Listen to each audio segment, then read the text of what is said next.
Halo guys, assalamualaikum warahmatullahi wabarakatuh. Jadi para teman-teman, itu kalau mencari top speed Vario 125 itu kalau mencari 100 susah ya. Kami itu kemarin itu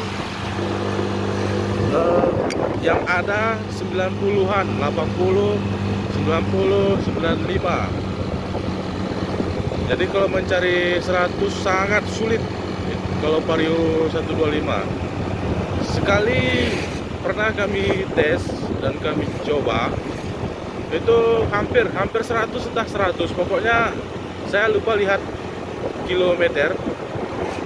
Jadi walaupun hampir 100 itu mesin sudah meraung-raung ya, panbel itu terasa hampir putus gitu dia. Jadi kalau kebut-kebutan pakai Vario 125 itu sangat tidak cocok. Kalau tarikan atasnya itu lemah ya, lemah tarikan atasnya itu kurang. Cuman kalau tarikan bawah dari 0 sampai 60 itu smooth dan cepat. Nah, begitu dia ya. Contohnya seperti ini dia teman-teman.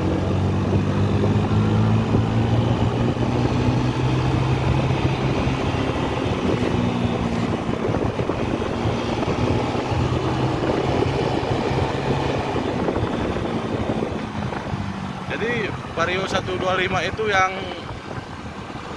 paling worth it di bawah sih, maksudnya dikendarai itu dari 0 sampai ke 60, karena dia smooth, halus dan responsif. Cuman kalau di putaran atas, nah itu seperti saya katakan tadi kurang worth it ya, jadi agak meraung-raung juga.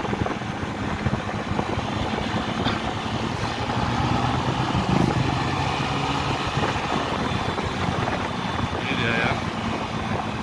Itu kalau udah lewat dari 60 itu mesin berasa bergetar dan lain sebagainya, pokoknya kurang nyaman lagi di kemudi. Oke, sekian saja cerita kita tentang top speed Vario 125 ini ya teman-teman ya. Untuk video kali ini kita cukupkan sampai di sini dan kami akhiri. Assalamualaikum warahmatullahi wabarakatuh.